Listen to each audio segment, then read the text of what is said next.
Okay, so start with perfect competition. This is where the market structure where everybody is selling the same goods. Okay, same similar goods. So the first thing we're going to look at are the characteristics. For every market structure, you must remember what the characteristics are. So, what is the first characteristic of our perfect competition? Let's see.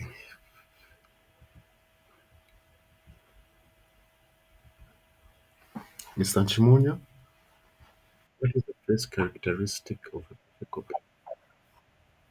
Yes, firms are price takers. Okay, they do not determine prices or set prices. They take the price according to the market, basically. Yes, so that's the first one, price taker. Number two,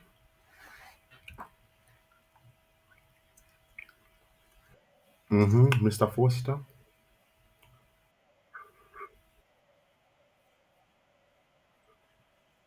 hmm You can just let's look at the tomato market, for example, because agriculture is the best example of perfect competition. Okay, you can just start growing tomatoes and selling them.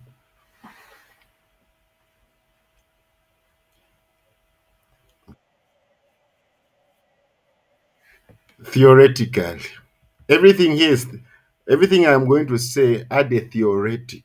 Okay, because if you look in real life, yes, the agriculture industry, yes, it can exhibit some perfect competition characteristics, but that it won't how can I say, there will be some different things being applied apart from what you learn theoretically. So, Mr. Kasono, it's theoretically okay. Yes, yes, you can just start growing tomatoes today and start selling them. You don't need to go. So you don't need to go to Pakra to sell tomatoes.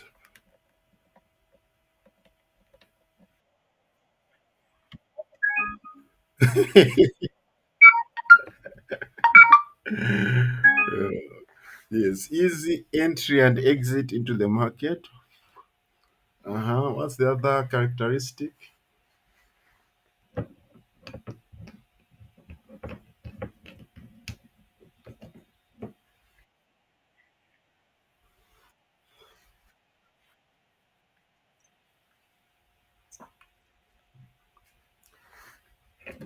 Okay, before I say yes to that, I'll just need to confirm. Okay, before I say yes to that. Yeah. Because in most books I've seen, I haven't seen that characteristic. Okay. Maybe where did you get that characteristic from?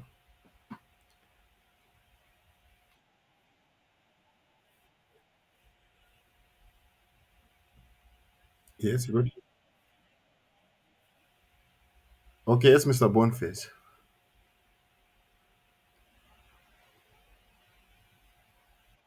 Mm-hmm.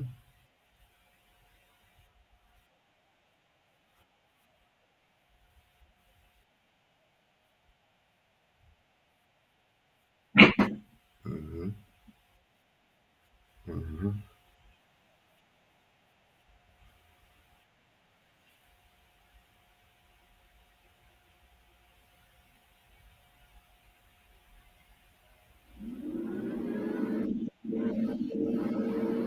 Yes, low barriers to entry. That's the other way we can put it. Low barriers of entry into the market.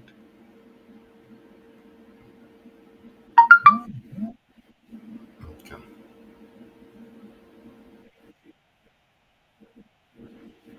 No, no, no, no. Um, we're still on the characteristics. I was just asking Mr. Foster. That one I said there's no government intervention. Just wanted to know where he got that from. Yeah, we don't want someone writing that in the exam, then you get marked wrong. Mr. Foster, I'll check on that one, okay? but it seems somehow plausible. Yeah, yeah. What other character? Any other characteristic? We mentioned low barriers of entry, price taker. Uh-huh.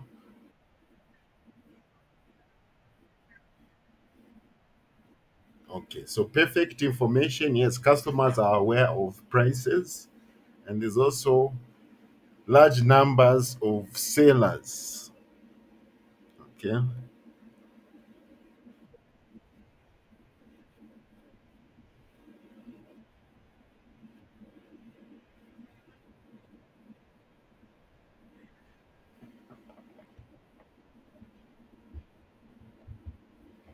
it's the market, madam.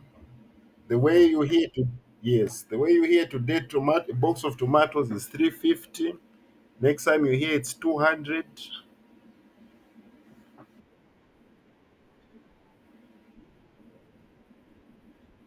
Yes, so it's dependent on supply and demand of that product.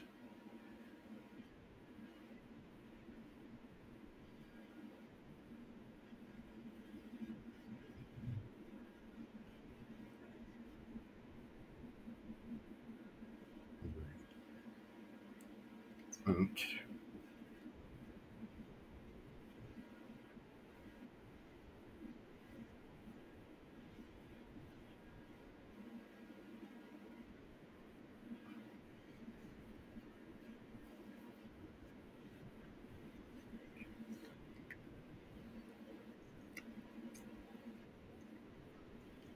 Wait, that there's no market power.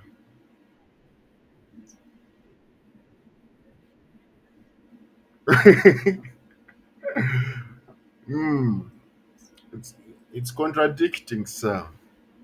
Actually, you should have said there is market power because it's the market. Supply and demand in the market is what determines the prices.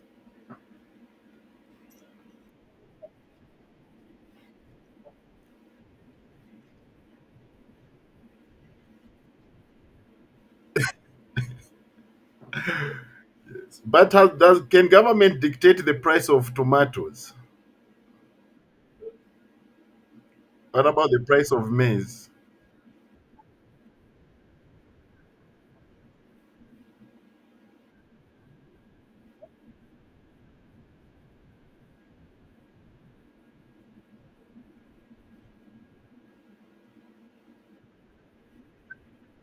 No, we said maize. Mil, milisi. Mm.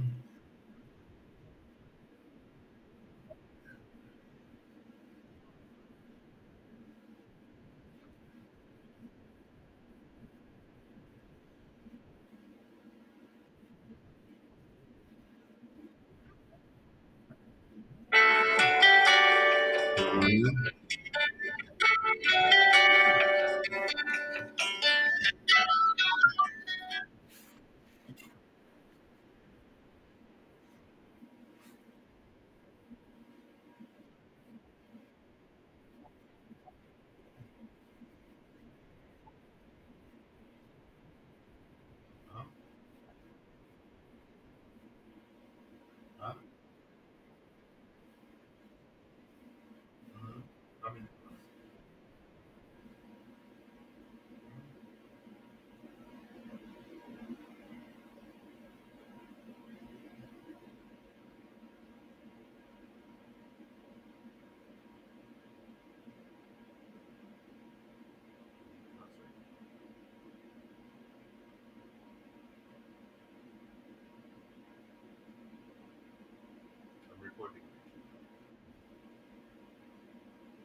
Okay, yeah, there are large. There are a lot of buyers. There's a large number of buyers, but yeah, yes. What does homogeneous mean?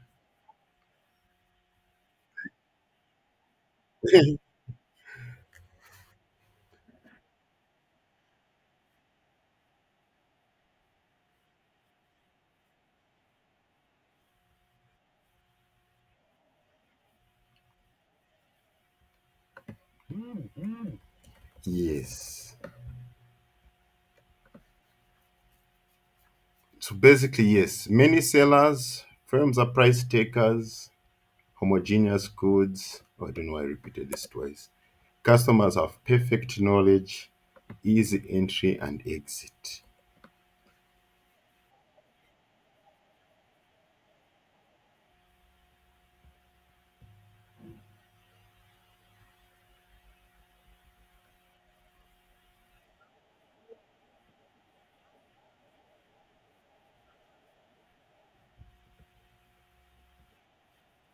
Um, the tomato one person is selling is not different from the tomato another person is selling.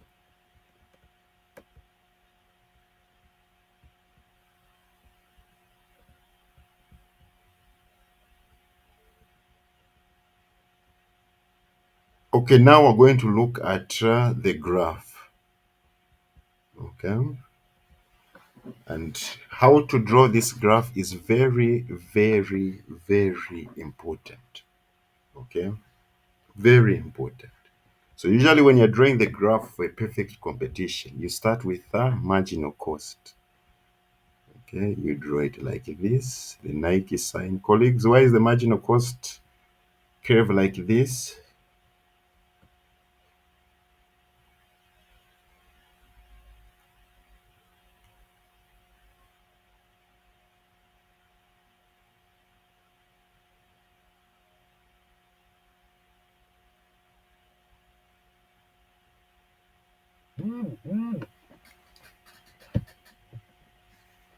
Why is the marginal cost like that? Why is the marginal cost curve like that?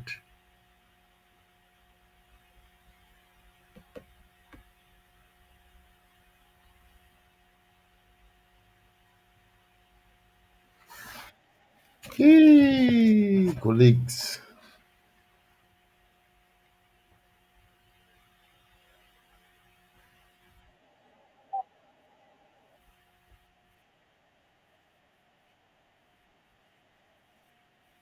Hmm.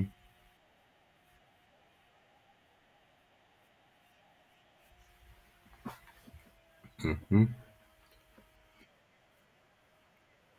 Why is it like that? Yes.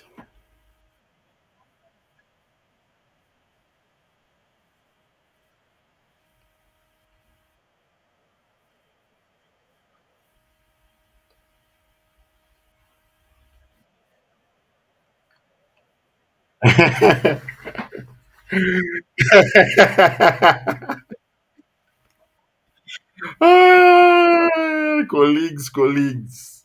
Law of diminishing marginal returns. That's why.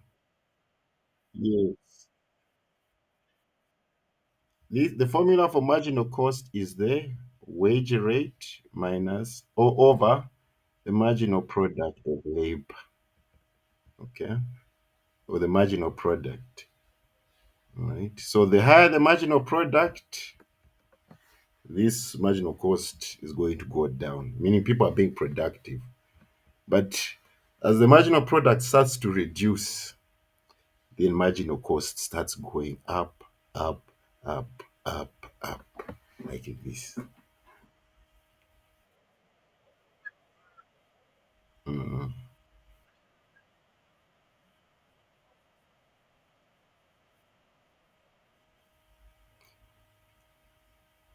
You're going to see what happens when more people start entering the market and supply starts increasing.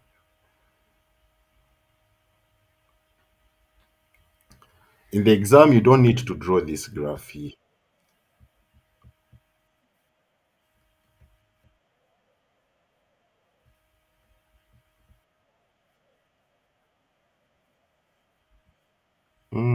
What do you mean normal stuff?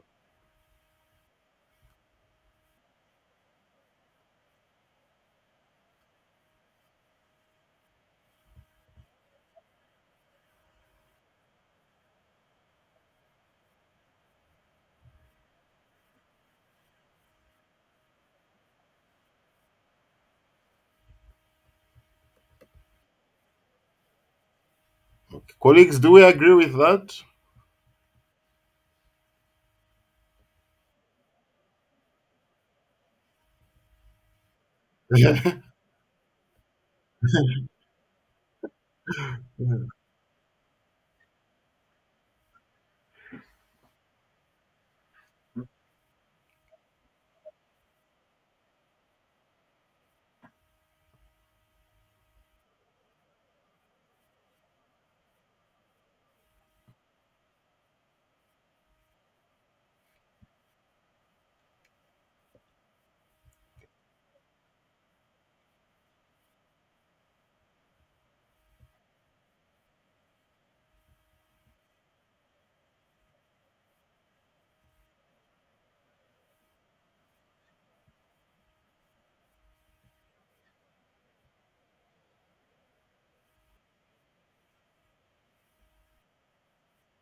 Yes, yeah, in line, madam. You are in line. Yes, Mr. First, as I said, yes, where supply equals demand, that is the price on the market. Okay, it is the price on the market. That's how much the good is being sold for.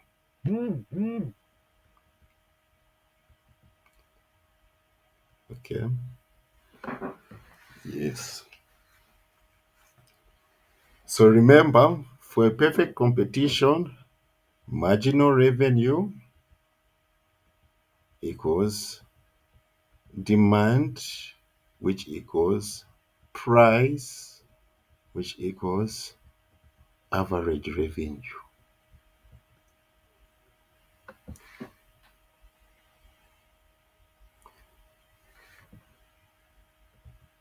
Okay, remember Mr. Pard. Mr. Pard. Marginal revenue equals price, which equals average revenue, which equals demand. Okay, demand for a perfect competition is perfectly elastic. Okay, this is perfectly elastic. Colleagues, why is it perfectly elastic?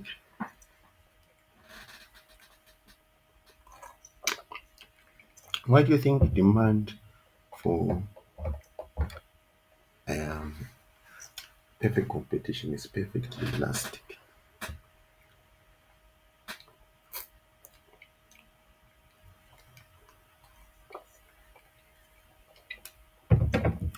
Okay, what is first perfect elasticity?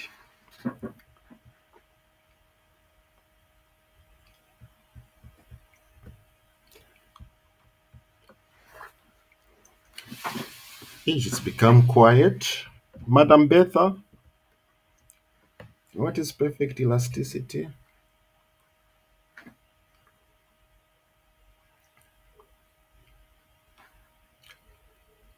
Mr. Dennis,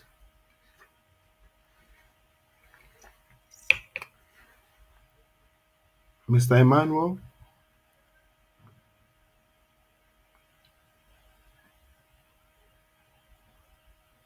Madam Sylvia?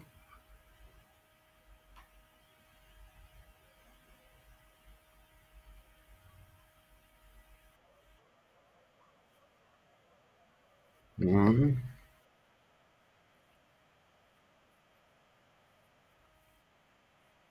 Yes, yes. Which characteristic first? Price taker.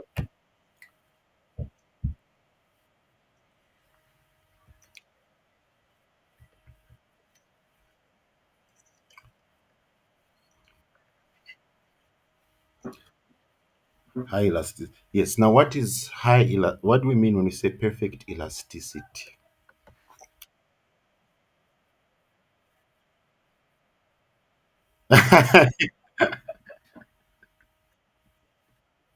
He's not reading somewhere. He's correct to say that the reason why that demand line is straight, the major reason is that the firm is a price taker. You cannot set price.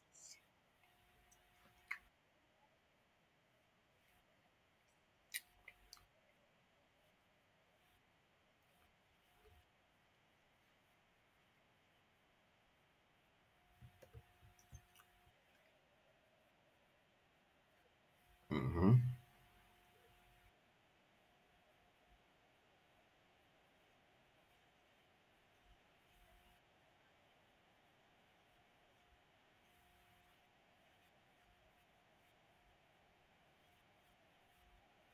Yes, you're in line there. Yes, firms here, they, as we're going to see in other market structures, for firms to sell more goods, they might need to reduce the price.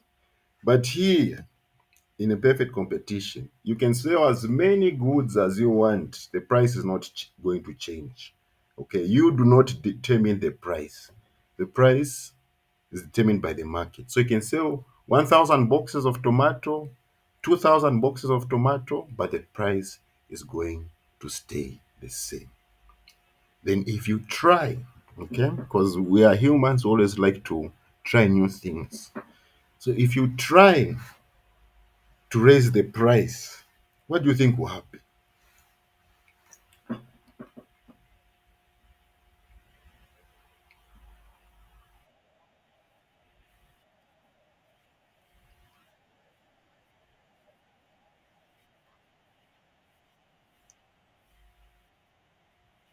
Yes, you will lose your market share.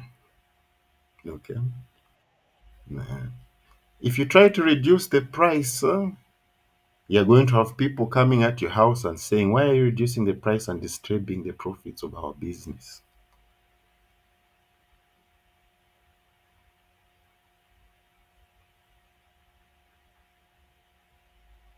So, perfect elasticity, quantity demanded, is very sensitive to change in demand. Okay. So, since the firm is a price taker, hmm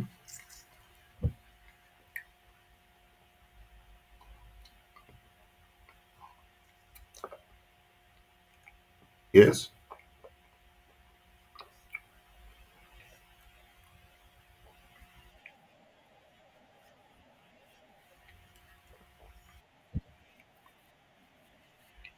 Okay. So, yes. Mhm.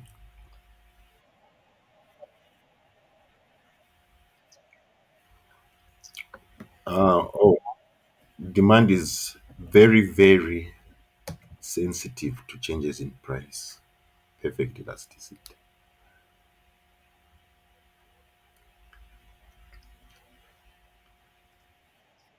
Yes. And also, so remember, with the other market structures, you're going to see the demand curve is sloping downwards there. Meaning, for those, at least those other market structures, firms are price makers. So, if you want to sell more goods to entice customers, you need to reduce your price. Now, here, there's nothing that I want to entice more customers, I reduce my price. No, the price is still going to stay the same. It's an unwritten rule that it's illegal. In a perfect competition, the unwritten rule is it's illegal for someone just to decide to charge lower than the market price. It's illegal.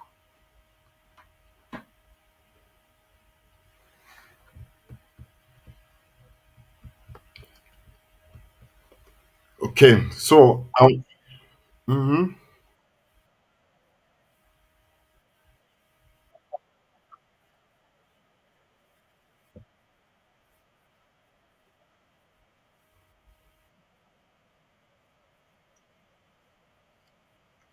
I think we can use boxes of tomatoes.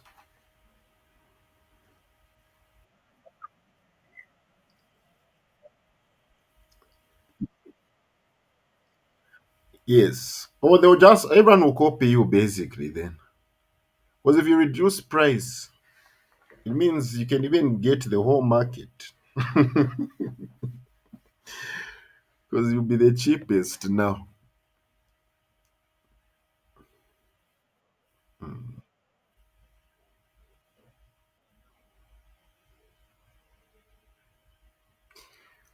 Okay, so I wanted to, now the reason why I drew this demand curve, I just wanted to show you how what happens when, since we say that entry into this market, right, it's easy. Okay, so if more people enter into the market, supply shifts goes on, more tomatoes are being sold. Okay, so since there are a lot of tomatoes in abundance, what happens is the price of the tomatoes goes down.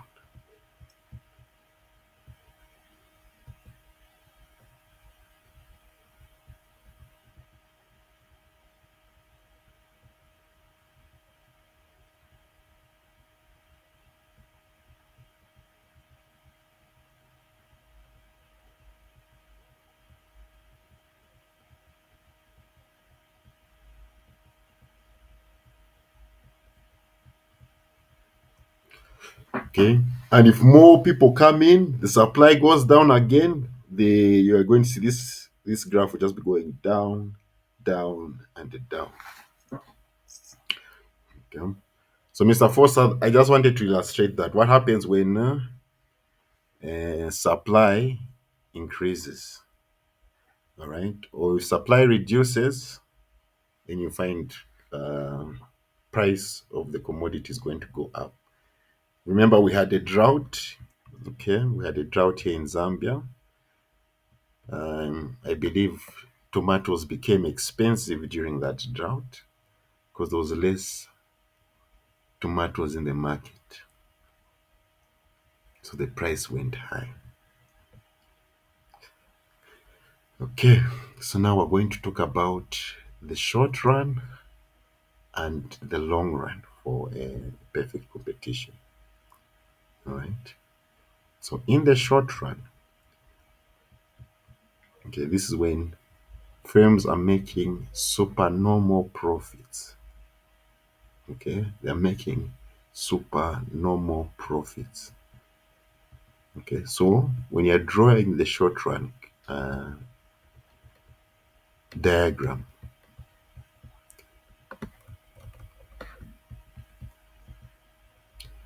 the key is make your demand curve above the average total cost curve. Okay, make the demand curve above the average total cost curve so that you can show this box here to illustrate the supernormal profits. Okay, you draw your demand curve above the average total cost curve, ATC. All right, and then here frames are also profit maximizers. So you're going to look for the point where MC equals MR, where marginal cost equals marginal revenue. Okay. So remember this straight line here where demand equals marginal revenue, which equals average revenue, which equals price. Where this line touches the marginal cost curve, which is here,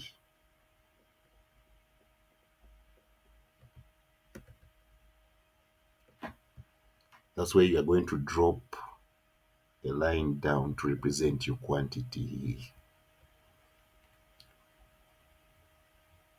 At this point, marginal cost equals marginal revenue. So in the short run, firms in a perfect competition are making supernormal profits.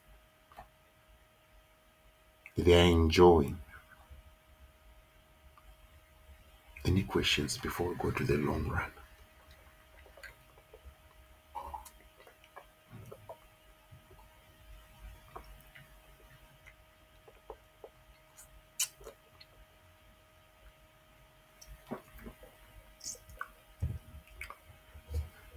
So when you Mhm, mhm.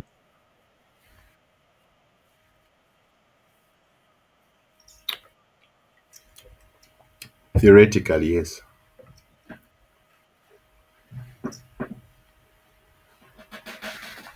because P price is above the average total cost curve. So whatever you're selling your good at, it can cover your total costs and leave you with some remainder.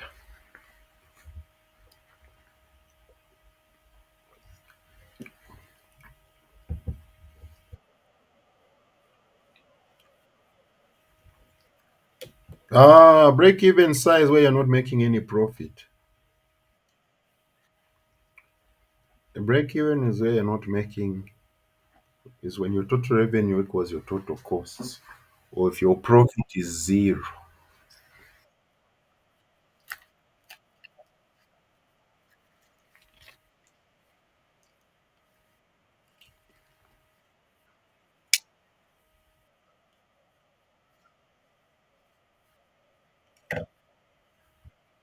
Yes, you cover those costs and you remain with zero. That's breaking even.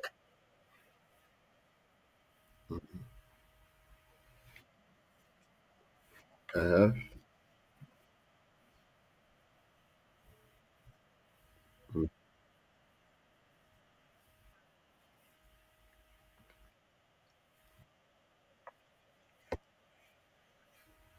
then the normal.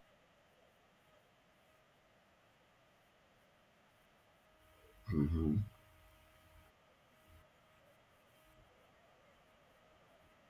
Yes, I'm coming there.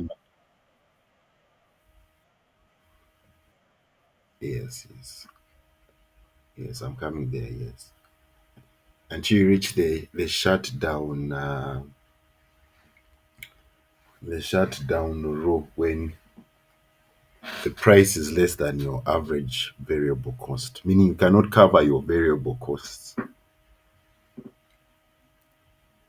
Hmm.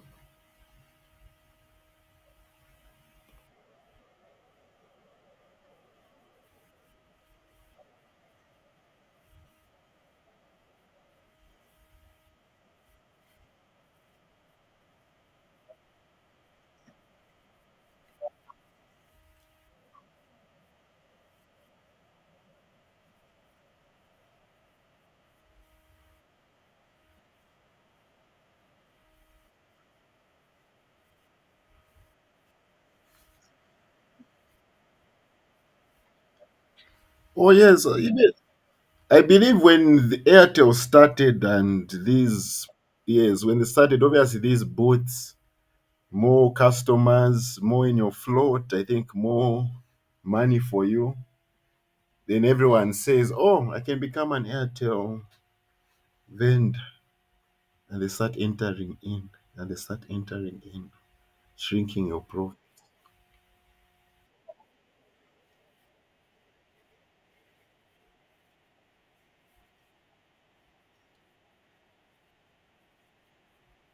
Yango there, we're looking at a different market structure there. Kylie, there's two firms. There was Yango and Ulend.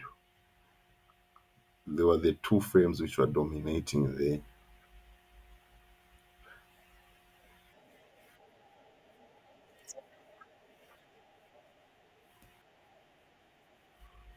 I think another example is what happened in northwestern province where people find gold.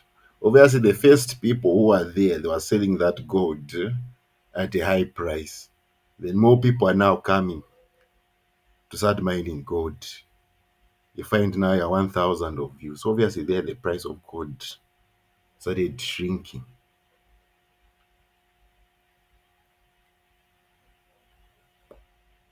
That can be an example. Mhm.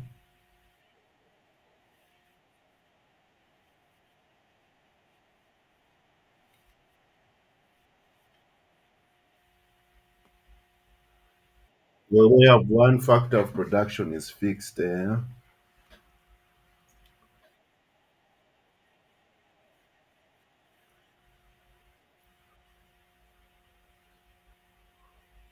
So, Mr. Gasono, you can use those examples, okay?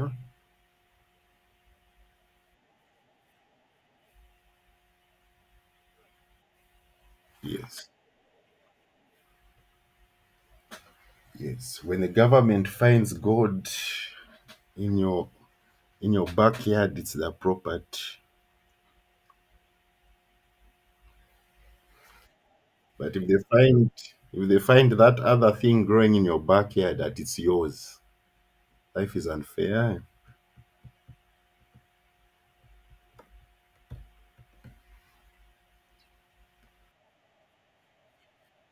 It's, so, Madam Sylvia, to your query, those four diagrams, okay? As more people enter, the price goes down where it reaches now here, like this. Yes. Usually, this is the one which represents the long run, where your demand curve is touching your ABC curve at the bottom here. The way I've drawn it like this. Here, you're now earning normal profits.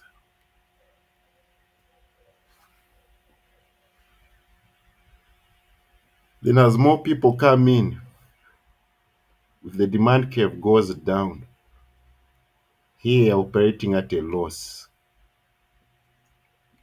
You can't cover your average total costs, but you can cover your variable costs. Your fixed, maybe you can't cover them, but your variable costs, you can cover them. And then as more people come in, shutdown rule, when this demand curve is below AVC,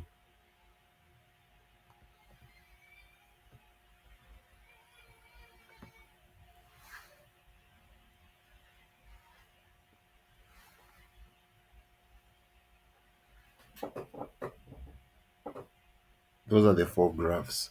First, demand curve is above average total cost. Then it comes here where it touches the average total cost curve. Then it goes down below the average total cost curve, where now you can only cover your variable costs.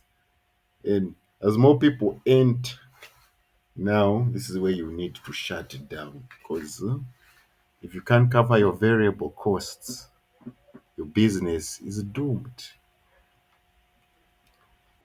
Mm-hmm.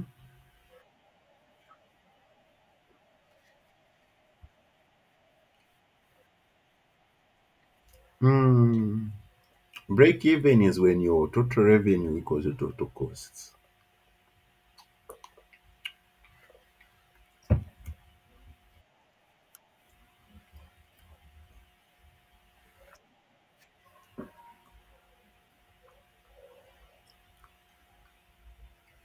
Yes. So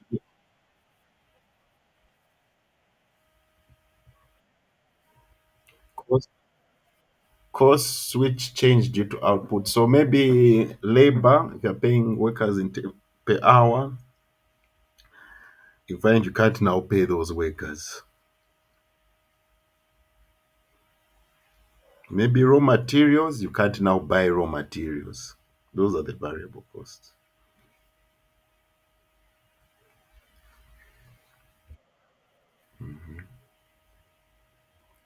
That's where you shut it down.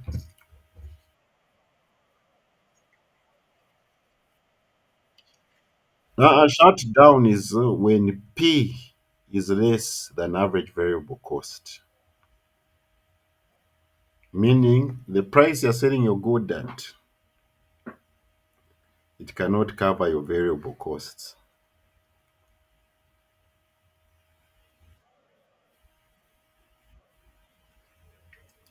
When a grand scale, your total revenue cannot cover your total variable costs, and you shut it down.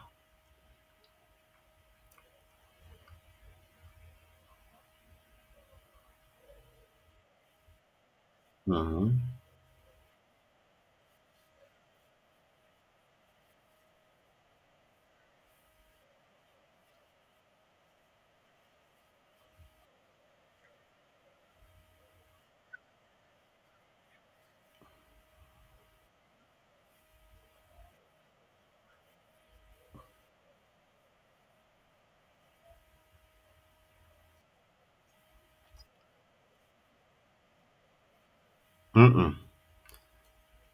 These are variable costs. They are talking about fixed factors of production.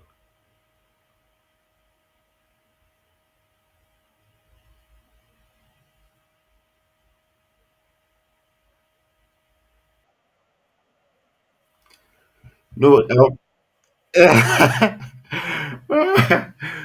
okay, Mr. Chimonyo, maybe rephrase because I heard you said we're talking about fixed, then you were talking about variable. So I was trying to correct you there with what is fixed is factors of production, and here we're talking about costs. So maybe if you want, you can rephrase your question if I haven't answered it there. You can rephrase it, sir.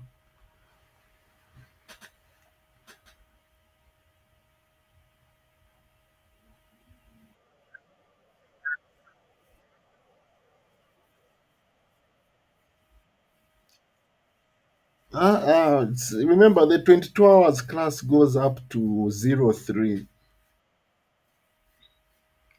It goes up to 03. So you can you can ask. Okay. Okay, for now, what as we are going through, what you just must remember first the characteristics, the graph for in the short run when they are making supernormal profits, and the graph in the long run when they're making normal profits. Then you also have to remember also the shutdown row. Those are the aspects you need to remember about this. Because usually, is it Madame Daphne who takes you in micro? Miss Daphne?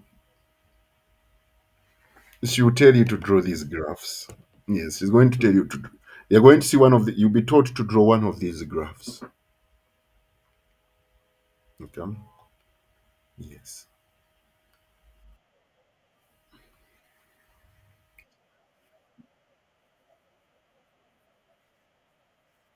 Okay.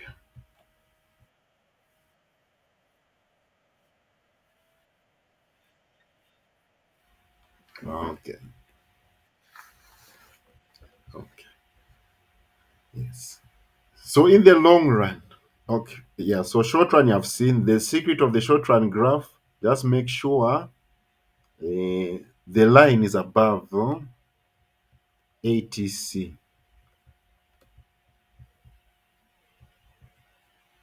Okay, the line is above ATC. You always look for the point where MC equals MR for all the market structures. Look for where MC equals MR. Okay, so here in the short run, it's here. MC equals MR. So on your graph, you draw a line like this. Where it touches the average total cost curve, then you take it this side like that. I forgot to mention this. All right. Where once you find MC equals MR, you start drawing a dotted line. Where that line touches average total cost curve, then take it to the y-axis there, so that this remains represents your supernormal profits. Okay. After you do that, just bring it down, and that will be your quantity. Yes, that's all you need to draw. Are we okay with that?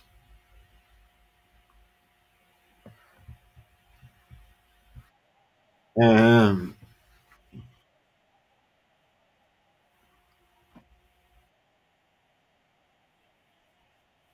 uh-huh, uh-huh.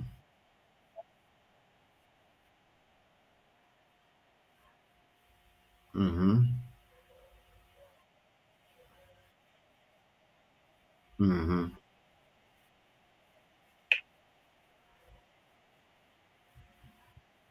Mm-hmm.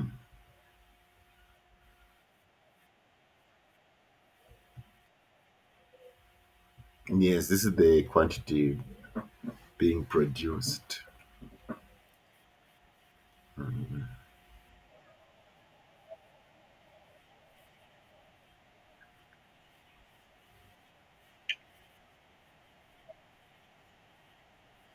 Yes. Where this is the thing, colleagues. Let me just admit. Where that dotted line touches these graphs, even here where it touches average variable cost, okay, you can translate it to this side here.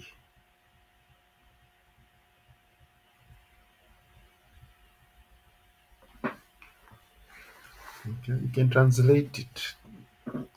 But for this short run curve, you don't need to do that. You just need to show the supernormal profits.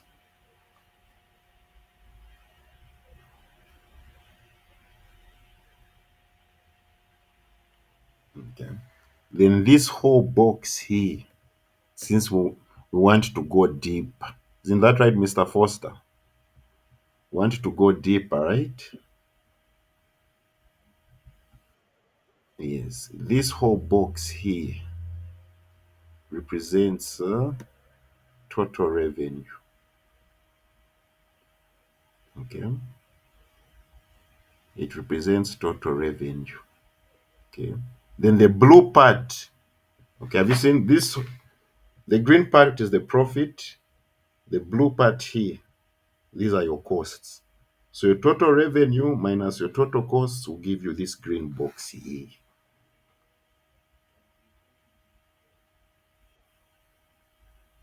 For example, let's say this price here is 10 kwacha. This quantity here is 50 units.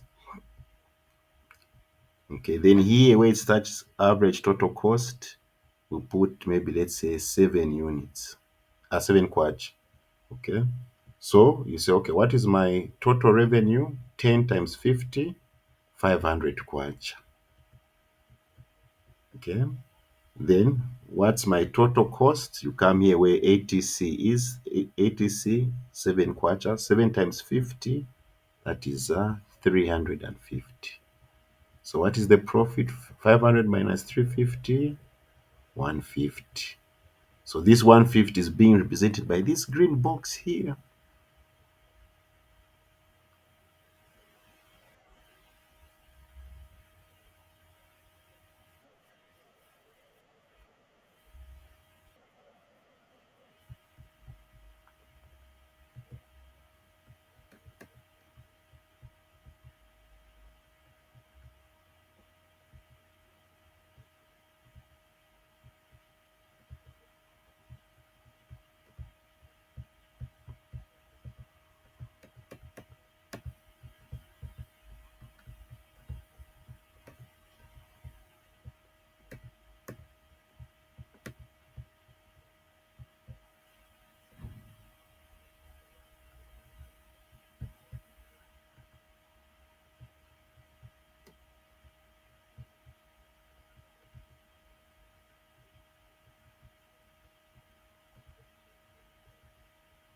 Sorry for the bend lines.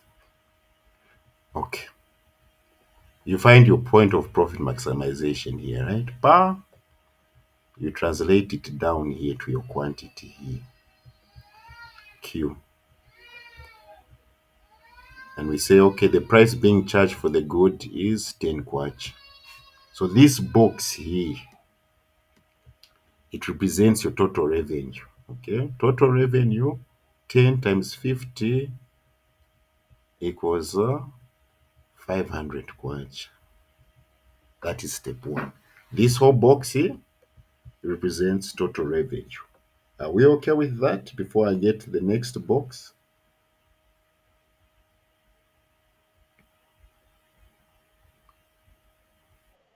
Okay, now here we have average total cost. Okay, the total cost of 1 unit basic.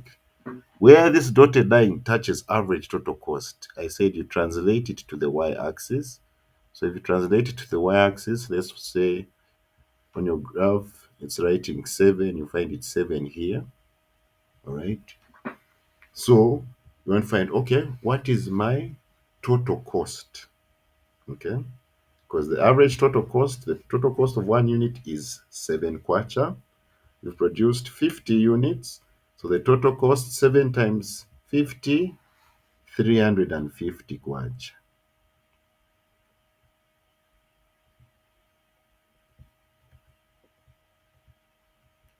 Okay.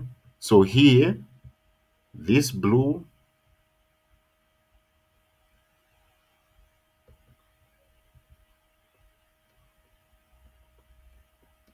this blue box here is your total cost. Okay.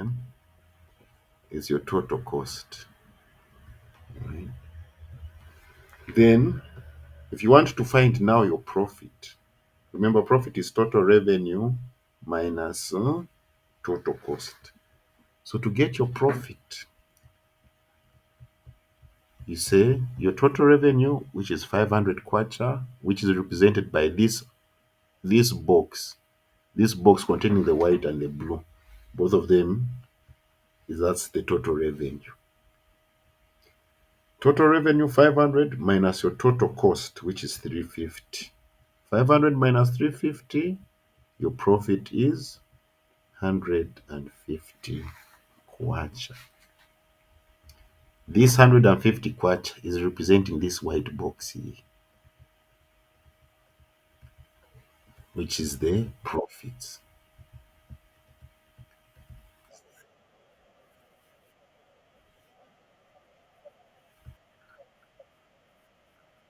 50, 50, 50. Yes, I was writing it fast. That's why they say in the exam. Yeah. Mm. Then for Mr. Foster, you ask, what if it touches the AVC curve? Okay, if it touches AVC, okay, here we translate it. Maybe this is 6 kwacha. Okay, so it means that this box in yellow, which I'm going to make now, this is your total variable cost.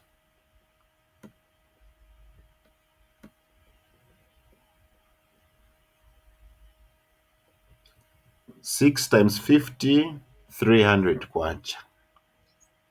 Okay, that's your total variable cost. Yes. Any questions, colleagues? Have we now fully understood the graph?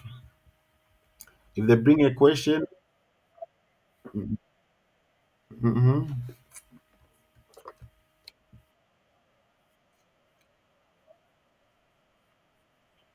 mhm,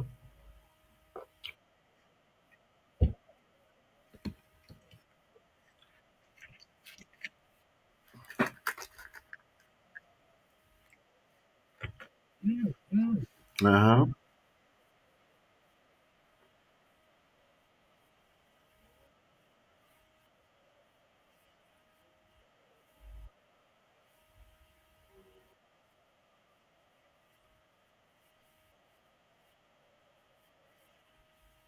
That's the way it is here. Here, the way it is here, it can cover both average and total cost.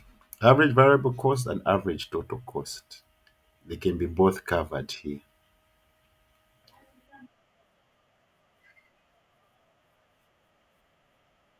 Mhm. Okay.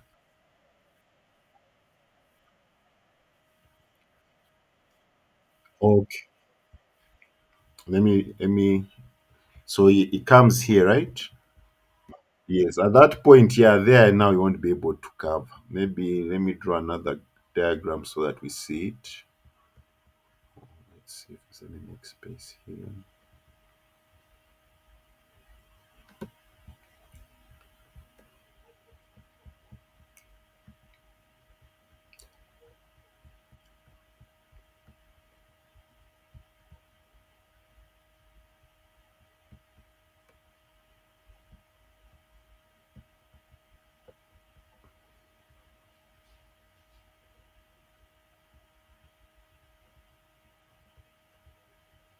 So we are saying the point where it cannot cover the average variable cost, right, Mister? Uh, hmm,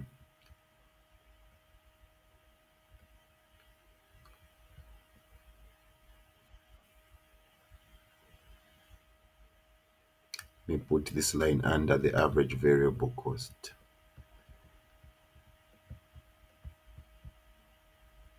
So where your demand curve is under the average variable cost,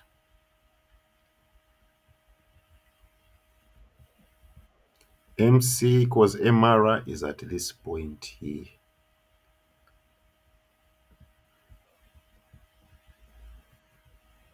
And if you take this point up to the average variable cost and you translate it here, so here this is your average variable cost.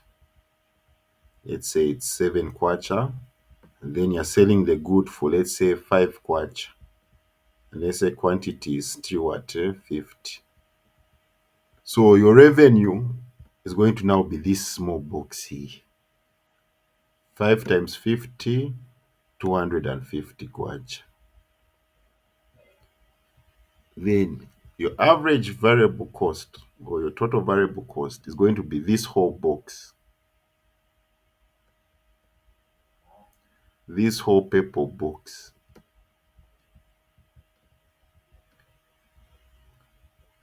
So our total variable, the whole box, yes. Where this whole purple box here, this whole where this Q has touched AVC, then I've brought it to this line there. This total box, this whole box is average variable, is your total variable cost.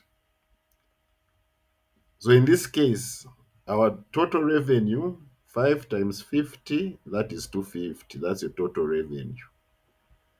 Then your total variable cost, 7 times 50, that is 350. So here in this case, you cannot cover your you cannot cover your variable costs. Is that okay, Mr. Foster?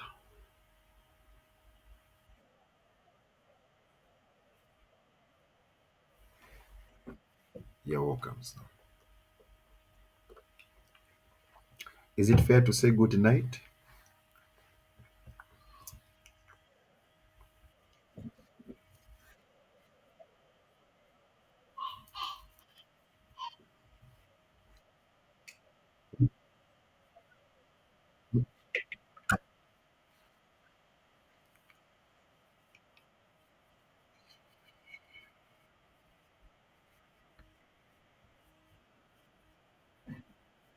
Oh, okay. Okay, sure. Yes, here's the long run.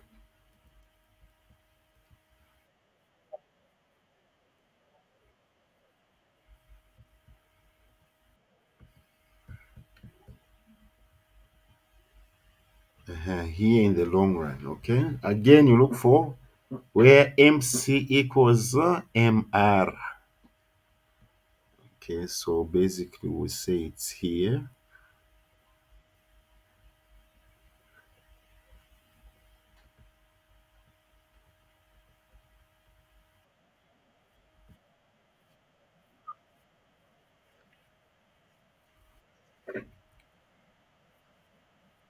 Mm. It has to be tangent, yes. It has to be tangent, meaning like this, and then it touches like this. So, colleagues, you have to be very careful, especially these curves. You have to draw a nice U. Have you seen these U's I've drawn? You have to draw a nice U. Okay. So here in the long run, so here we have price, all right, total revenue. Let's say here price is 10 kwacha, quantity is 50 units. Okay, and also notice we've touched the ATC curve, so it means also our ATC is also 10 kwacha.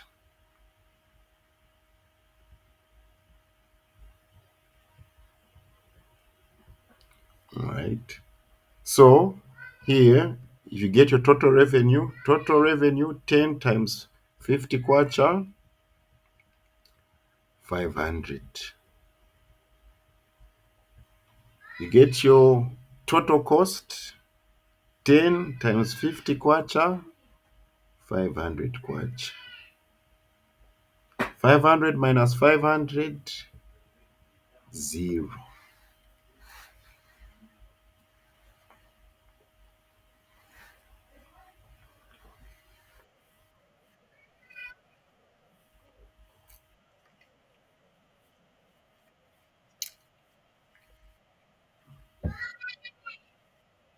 Hmm.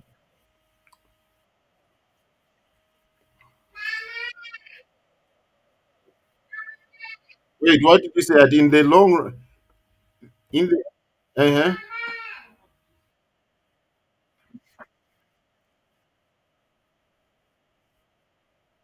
no total revenue.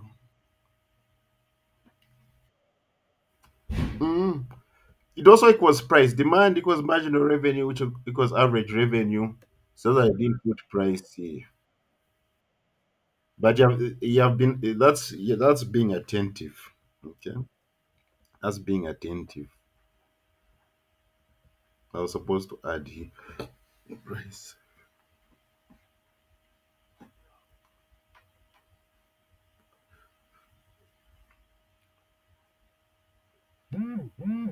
Okay.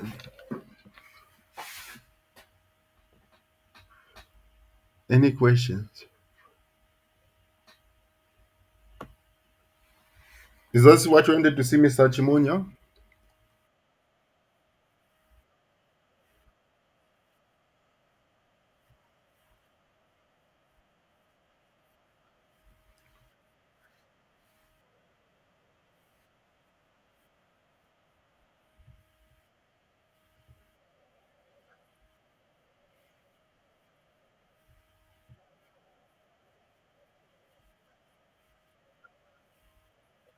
Mm-hmm.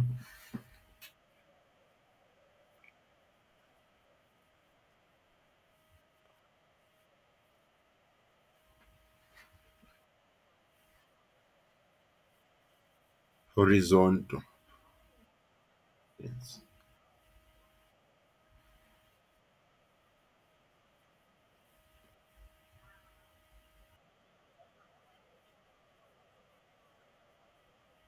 Uh,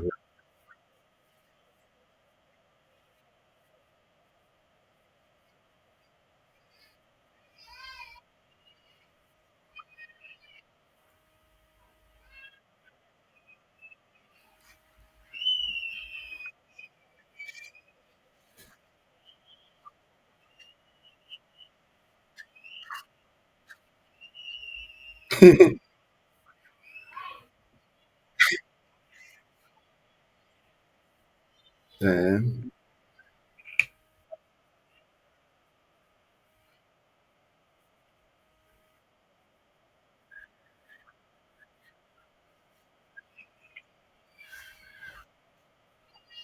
yeah, I'll answer how you answered Mr. Chimunye. Oh, it's Mr. Chimunye who answered. The way Mr. Chimunye answered you. There's Madam Helen to explain. There's Madam Miriam. There's Madam Sylvia. Madam Helen, why is the marginal cost curve like that?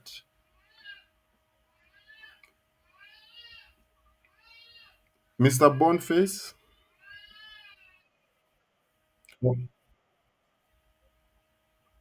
No, no. But thank you for your try, madam. That's not a reason though.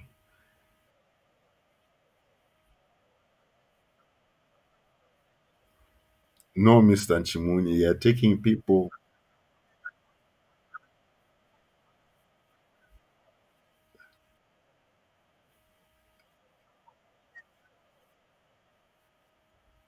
Law, yes, law of diminishing marginal. Well, Lord, law of diminishing marginal returns. Okay, law of diminishing. Yes, and mm,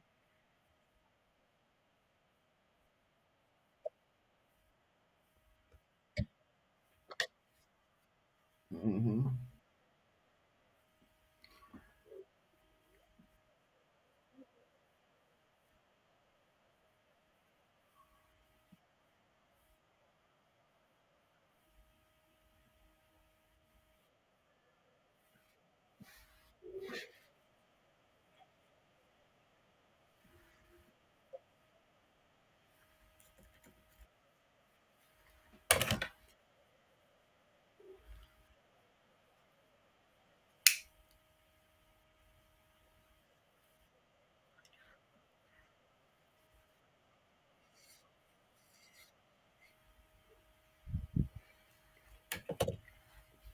Mr. Foster, I think you need to phrase your question well for me. I don't know how to answer that one, the way you phrased it.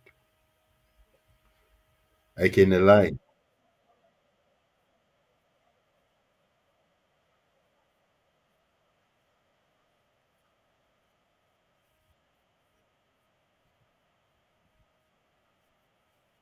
We never said profit is fixed.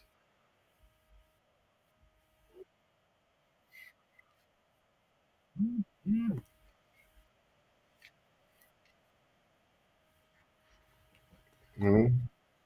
Yes, in the short run, most factors of production are fixed. Some can be variable. Uh,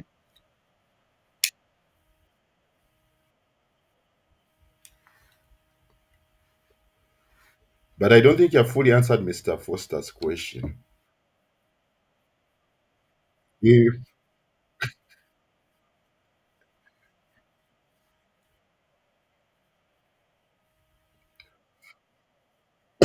on the head.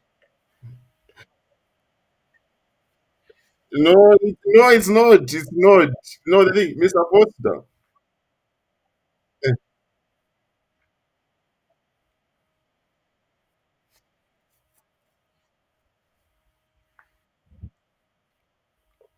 Are you sure it's clear? Are you sure? Okay. All right, colleagues, before we end this class, okay, I just want to talk about efficiency, which occurs in the long run. Okay, you've got two types of efficiency. Okay, allocative efficiency, where you're producing what people want and at the right amount. Okay, you're basically allocating resources efficiently. All right, this point is found where P equals MC. Okay, so in the long run, you're going to see, okay, price is this line here, marginal cost is here. So here, P equals MC, allocative efficiency. Okay, where you are satisfying the wants of the people, the consumers.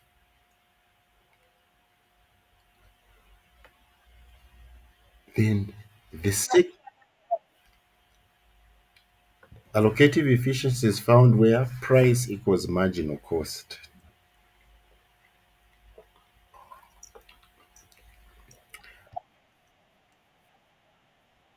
No, no, it's only in the long run. Oh, wait. Allocative efficiency also, let's say short run is also there, but it's productive efficiency, which is short run. P equals MC. P equals M. Okay, yes, he allocative efficiency. Yes, P also equals MC.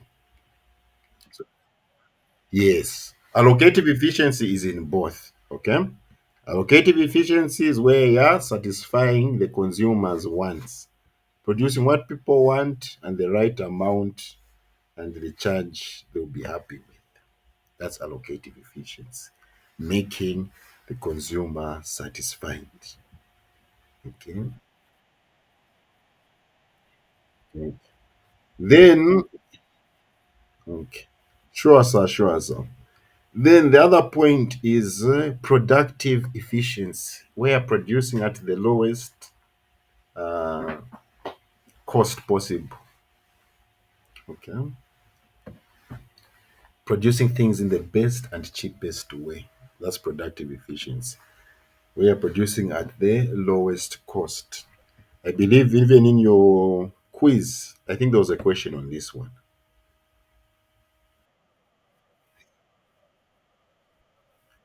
Yes, sir, you are going parallel. But okay, economies of scale is it's so because economies of scale is just when you're producing a lot and your average fixed cost is low as possible. Mm. So productive efficiency is found where P equals ATC. Okay. P equals ATC. All right.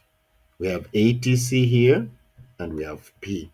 So P equals ATC.